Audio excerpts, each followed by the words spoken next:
And welcome students, आप सभी का स्वागत है हमारी मैपिंग सीरीज में, जो कि है शून्य से शिखर तक। आपको यदि बिल्कुल भी मैपिंग नहीं आती है तो इस मैपिंग को आप कवर करेंगे। आप देखेंगे कि 29 टू 30 डेज में आप पूरी मैपिंग आपको बेहतरीन तरीके से आ चुकी है। ठीक, हम इस सीरीज में आज चर्चा करेंगे जम्मू एंड कश्मीर की। जम्मू एंड कश्मीर और लद्दाख, इन दोनों यूनियन टेरिटरीज की। ठीक, तो चलिए चर्चा करते हैं। हमें देखना है जम्मू कश्मीर को। जम्मू कश्मीर जम्मू कश्मीर की वर्तमान स्थिति क्या है, क्या उसमें कौन कौन सी माउंटेन रेंज है, कौन कौन सी रिवर वैलीज हैं, कौन कौन से पास हैं। ठीक, इन सभी को हमें देखना है, और जम्मू कश्मीर की वर्तमान स्थिति क्या है और जम्मू कश्मीर का पास्ट क्या रहा। ठीक, जम्मू कश्मीर का पास्ट क्या रहा और प्रेजेंट क्या है। ठीक, सब सबसे पहले हम लोग देखते हैं जम्मू कश्मीर के जो बॉर्डरिंग कंट्री हैं। जम्मू कश्मीर के जो बॉर्डरिंग कंट्री हैं उनको सबसे पहले पहला जो बॉर्डरिंग कंट्री हमें देखना है वो है यहाँ पर पाकिस्तान। पाकिस्तान जम्मू कश्मीर का बॉर्डरिंग कंट्री। यहाँ पे है अफगानिस्तान। ठीक, फिर यहाँ पर है चाइना। चाइना तो आपको तीन बॉर्डरिंग कंट्री याद रखने हैं जम्मू कश्मीर और लद्दाख को लेकर। पाकिस्तान, पाकिस्तान, अफगानिस्तान और चाइना, तीनों को याद रखना है। ठीक, बॉर्डरिंग कंट्री में पाकिस्तान, अफगानिस्तान और चाइना। ठीक, चाइना जो अफगानिस्तान है वो सीमा साझा करता है, परंतु वह पीओके वाले रीजन में करता है। पीओके, पाक ऑक्यूपाइड कश्मीर। इसको आगे हम देखेंगे कि यह क्या है। ठीक,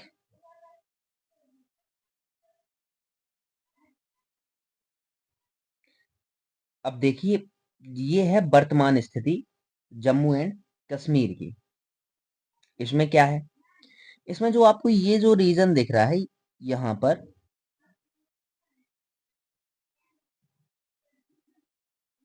ठीक, यहाँ पर ये जो ब्लू मार्क से रीजन दिख रहा है आपको, ये रीजन वर्तमान जो भारत है उसके कंट्रोल में है। केवल इतना ही रीजन भारत के कंट्रोल में है। और आपको जो ये ग्रीन रीजन दिख रहा है, जो ये ग्रीन रीजन दिख रहा है, जो ग्रीन रीजन दिख रहा है, ये वर्तमान में पाकिस्तान के कंट्रोल में है। और अभी जो आपको येलोइश रीजन दिख रहा है, ये चाइना के कंट्रोल में है। ये वाला रीजन चाइना के कंट्रोल में है। तो वर्तमान कंडीशन क्या हुई, जो जम्मू कश्मीर का 60% एरिया है, जम्मू कश्मीर का जो 60% एरिया है वो तो कंट्रोल के है इंडिया में, इंडिया के कंट्रोल में है। जो 60% एरिया है वह कंट्रोल में है किसके, इंडिया के। 60% एरिया इंडिया के कंट्रोल में है और 40% एरिया जम्मू कश्मीर का पाकिस्तान के कंट्रोल में है और 10% एरिया चाइना के कंट्रोल में है, जिसे आप लोग अक्साई चीन कहते हो। ठीक, जो चाइना के कंट्रोल वाला रीजन है, जो चाइना के कंट्रोल का रीजन है, चाइना जिसे कंट्रोल करता है वो है अक्साई चीन। ठीक, और जिसे पाकिस्तान कंट्रोल करता है उसे कहते हैं पीओके, पाक ऑक्यूपाइड कश्मीर। ठीक, जो हमारे कंट्रोल में है वो लद्दाख और जम्मू कश्मीर, हमने दो यूनियन टेरिटरी उनको डिनोट किया है। ठीक, अब ये वाली सिचुएशन बनी कैसे, ये वाली जो यहाँ पर है कि पाकिस्तान इतने अंदर तक आ गया, ये तो इंडिया का पार्ट था, ये सिचुएशन बनी कब। ठीक, ये 26 अक्टूबर 1947। ठीक, 15 अगस्त 1947 अगस्त प्रस्ताव से भारत और पाकिस्तान दो स्वतंत्र राष्ट्र घोषित किए गए। ठीक। उसके बाद अंग्रेजों ने अंग्रेजों ने कहा कि भारत में जितनी भी रियासतें हैं, भारत में जितनी भी रियासतें हैं, वो चाहें या तो भारत के साथ जाएं या इंडिया के साथ जाएं, या चाहें पाकिस्तान के साथ जाएं, या फिर चाहें तो वो स्वतंत्र रहें। यानी कि उन्हें फ्रीडम से रहना है, स्वतंत्र रहना है तो स्वतंत्र रहें, इंडिया के साथ रहना है तो इंडिया के साथ, पाकिस्तान के साथ रहना है तो पाकिस्तान के साथ। ठीक। सरदार वल्लभ भाई पटेल लगभग सभी रियासतों को मनाने में कामयाब रहे। सभी कुछ रियासतें मानी, कुछ नहीं मानी। तो सरदार जो वल्लभ भाई पटेल थे, वो एक हाथ में लिए रहते थे रोटी और एक में लाठी, एक हाथ में रोटी और दूसरे में लाठी। जो प्यार से मान जाए वो ठीक, नहीं तो फिर पुलिस बल से मिला लेंगे, जैसे कि हैदराबाद में लाया गया था। सभी रियासतें लगभग मिल चुकी थी, लेकिन जो रियासतें थी जो दिक्कत कर रही थी उस समय मिलने में, एक थी जूनागढ़, दूसरा था हैदराबाद, और तीसरा था जम्मू कश्मीर। इसको अभी हमें चेक करना है कि इसका क्या इशू आ रहा था जम्मू कश्मीर का। तो जो जम्मू कश्मीर का जो राजा था, जम्मू कश्मीर का जो उस समय राजा था, राजा हरि सिंह, राजा हरि सिंह, जो उस समय राजा था जम्मू कश्मीर का, राजा हरि सिंह, वो चाहता था कि मैं राजा बना रहा हूं। जो हरि सिंह है, हरि सिंह चाहता था कि मैं राजा बना रहा हूं। और भारत यह घोषित कर चुका था कि वह लोकतांत्रिक राज्य रहेगा, ठीक, लोकतांत्रिक देश रहेगा। तो यह संभव ही नहीं था कि यह भारत में मिलकर राजा बन पाए। तो ये भारत में नहीं मिलना चाहता था। और पाकिस्तान में ये इसलिए नहीं मिलना चाहता था क्योंकि पाकिस्तान धर्म के आधार पर राष्ट्र बना था। पाकिस्तान जो था वो धर्म के आधार पर राष्ट्र बना था। ठीक। तो धर्म के आधार पर ये तो हिंदू था, ये राजा हरि सिंह हिंदू था। तो हिंदू तो ये संभव ही नहीं था कि पाकिस्तान में जाके हिंदू राजा बना रह पाए। तो वो वहां भी नहीं जाना चाहता था। इसलिए इसने सोचा कि मैं क्या करता हूं, मैं आजाद रह जाता हूं, मैं ना तो पाकिस्तान में जाऊंगा। इसने पॉलिसी जो देखी, ना पाकिस्तान में जाएगा और ना ही भारत में, ठीक, ना ही भारत में मिलेगा और ना ही पाकिस्तान में।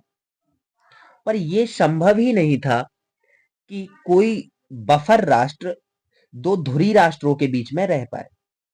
कोई भी बफर राष्ट्र दो धुरी राष्ट्रों के बीच में, यानी कि ये नए नए राष्ट्र बने थे और दोनों ही राष्ट्र एक दूसरे के विरोधी थे, और दो दुश्मन राष्ट्रों के बीच ऐसा संभव ही नहीं था कि एक स्वतंत्र राष्ट्र एग्जिस्ट कर पाए।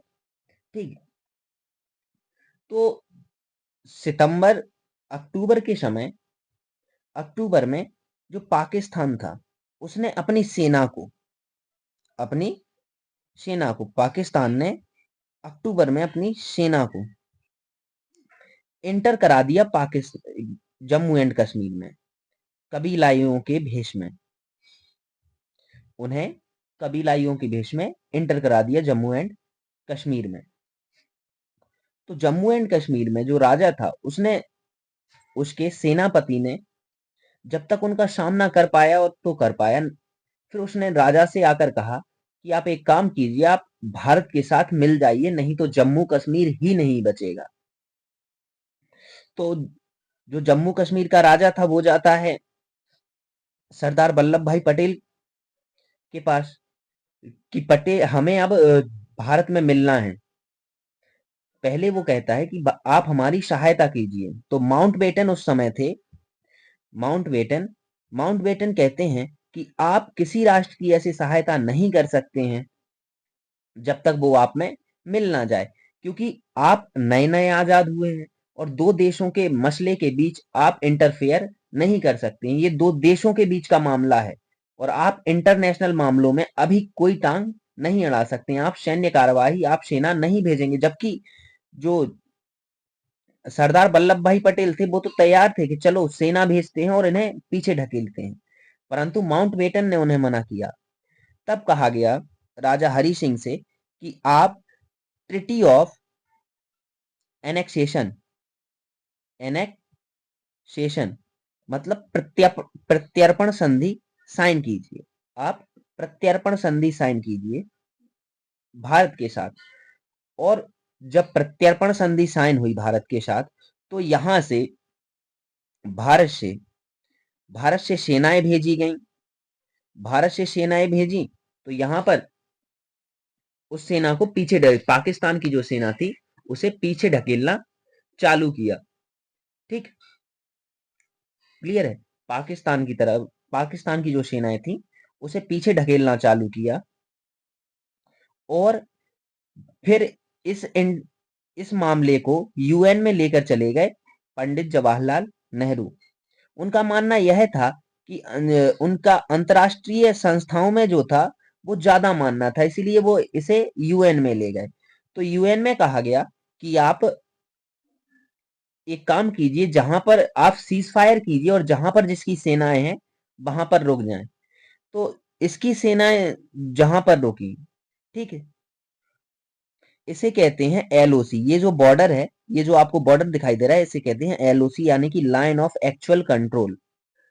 Line of actual control, sorry, line of control. Line of actual control ये है LAC, लाइन ऑफ कंट्रोल, यानी कि इतना क्षेत्र जो है वो भारत के अधीन है और इतना जो है वो पाकिस्तान के अभी अधीन रहेगा। और इसको यूएन ने कहा, जब आप लोग जनमत संग्रह करा लोगे इस क्षेत्र में, जनमत संग्रह करा लोगे इस क्षेत्र में, तो इस क्षेत्र, ये क्षेत्र के लोग किसके साथ मिलना चाहते हैं तो उसके साथ मिल जाएं। लेकिन भारत क्या डिमांड करता है, पहले आप इस पूरे क्षेत्र को आजाद करो, फिर हम यहां पर जनमत संग्रह कराएंगे। ठीक, लेकिन जनमत संग्रह कराने के पक्ष में भारत अगर अब कराता भी, तो भारत के पक्ष में जनमत संग्रह नहीं आएगा। कारण देखो जरा, पाकिस्तान से जो आतंकवादी इंटर होते हैं, यहाँ पर मेजर पॉपुलेशन मुस्लिम है, तो वो उन्हें ऐसे वेशभूषा बनाकर भेजता है कि वो धार्मिक मोड़ दे पाए उन्हें। जैसे उन्हें भेजेगा टोपी लगाकर, जो कि मुसलमानों का धार्मिक साइन है। ठीक, अगर किसी को आप युद्ध में भेज रहे हो, बढ़िया जूते पहनाओ, बढ़िया उसे बुलेट प्रूफ जैकेट दो, ठीक, और उसे हेलमेट पहनाओ ताकि अगर गोली सर पर लगे तो बच सके। नहीं, लेकिन ये पहनाएंगे टोपी ताकि आप लोग देखो कि ये लोग, जो भारत की सेना है वो मुसलमानों को मार रही है, ताकि जो यहाँ पर रहने वाला मुसलमान है वो भड़क जाए। ठीक, जो यहाँ पर रहने वाला मुसलमान है वो भड़क जाए और भारत के खिलाफ ही कार्य करे। ठीक, अब देखो यहाँ पर जो अभी वर्तमान सरकार है, इसके द्वारा बढ़िया कार्य किया गया। जो जम्मू कश्मीर के राजा राजा हरि सिंह द्वारा ट्रिटी ऑफ अनेक्सेशन साइन की गई थी, उन्होंने कहा था कि हमें आप स्पेशल स्टेटस दें, यानी कि हमें स्पेशल प्रोविजन दें, जो कि आर्टिकल 370 में मेंशन हो। आर्टिकल 370 जिसके लिए बनाया गया भारत में। ठीक, वर्तमान सरकार का ये प्रयास रहा कि 2019 में, 2019 में स्टेट रीऑर्गेनाइजेशन एक्ट, ठीक, स्टेट रीऑर्गेनाइजेशन एक्ट के द्वारा जम्मू कश्मीर, जम्मू कश्मीर और लद्दाख को दो सेपरेट यूनियन टेरिटरी में बदल दिया गया। दो सेपरेट यूनियन टेरिटरी में बदल दिया गया और वहां से धारा धारा 370 भी हटा दी गई। 370 क्या थी? धारा 370 में था कि भारत केवल जम्मू कश्मीर के मामले में केवल उसकी विदेश विदेश रक्षा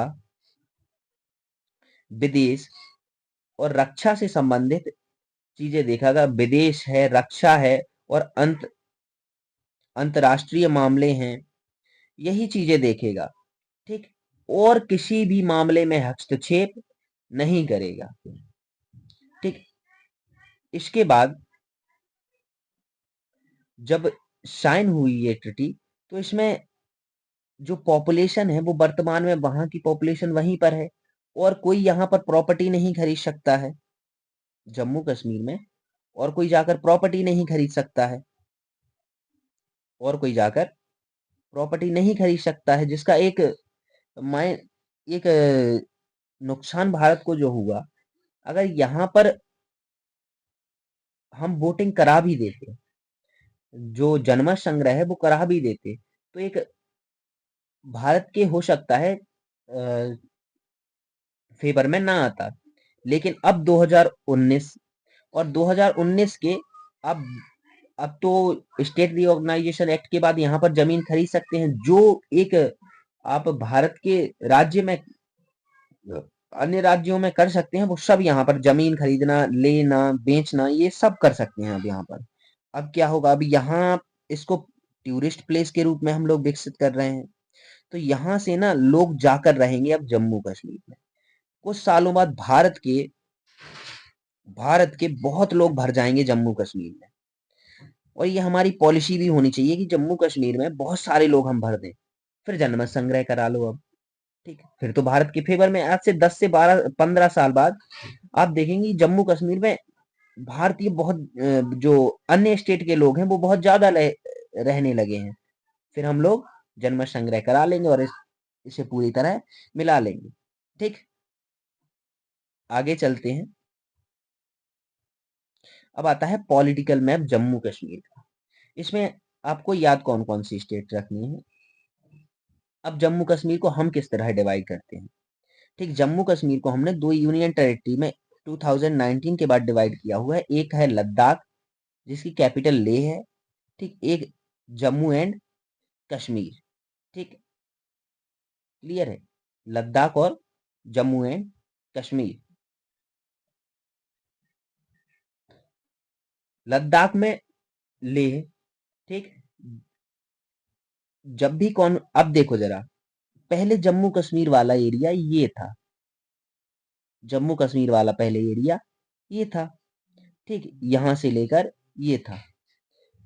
अब सरकार ने क्या, क्योंकि जम्मू कश्मीर में जब भी हमले होते थे, तो जम्मू कश्मीर में ये हुआ, जम्मू कश्मीर में वो हुआ, हमारे न्यूज़पेपर वाले भी छापते थे कि जम्मू कश्मीर में वर्तमान में ये हुआ, इतने लोग मारे गए, इतना ये हुआ।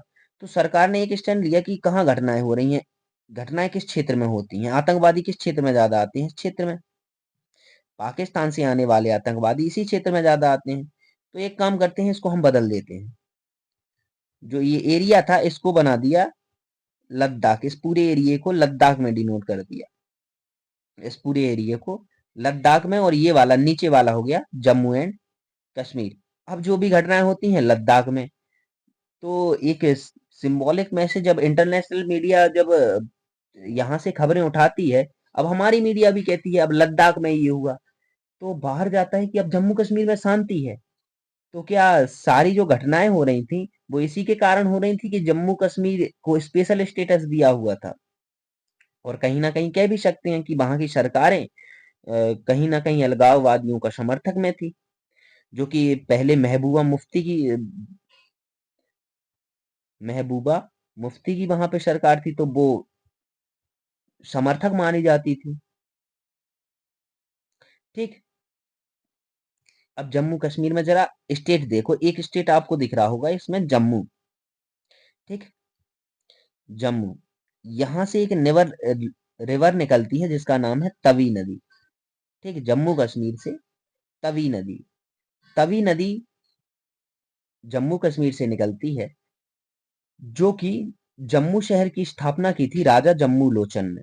राजा जम्मू जम्मू लोचन ने, राजा जम्मू लोचन द्वारा स्थापना की गई थी जम्मू शहर की।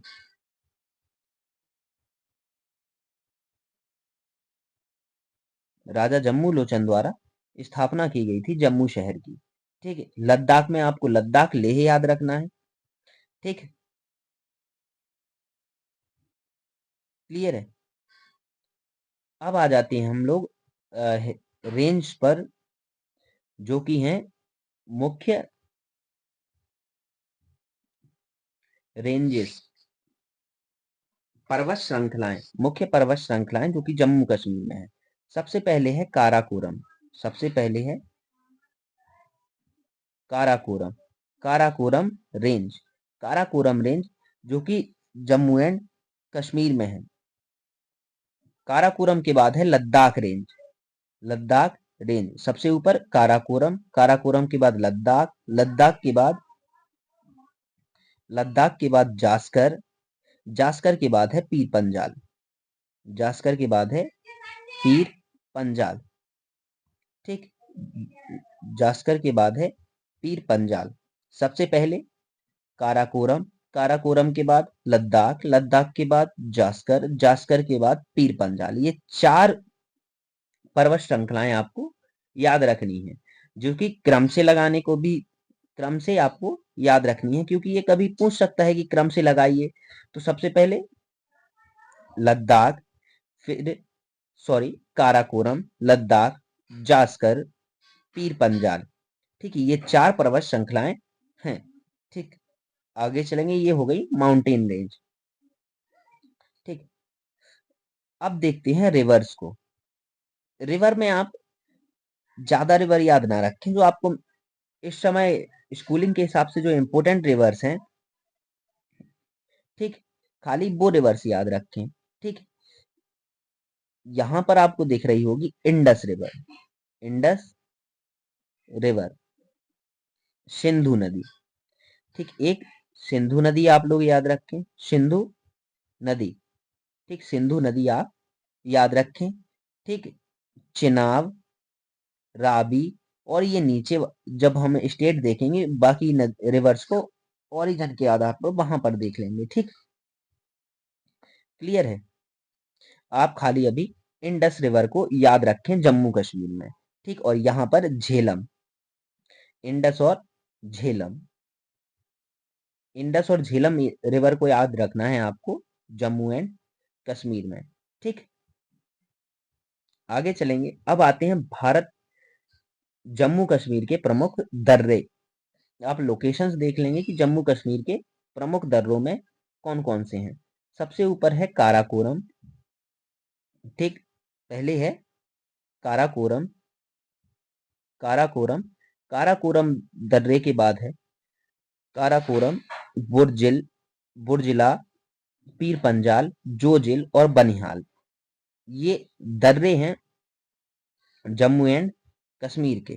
ठीक, जम्मू एंड कश्मीर के दर्रे कुछ ट्रिक के द्वारा भी याद रखेंगे कि जम्मू कश्मीर के प्रमुख दर्रे, जिनकी ट्रिक है जम्मू कश्मीर जाकर पानी पी बाबू, जहां पर कीवर्ड्स के हिसाब से जो से जोजिल दर्रा, का से काराकोरम दर्रा, पी से पीर पंजाल दर्रा, ठीक, बा से बनिहाल दर्रा, बू से बुर्जिल दर्रा।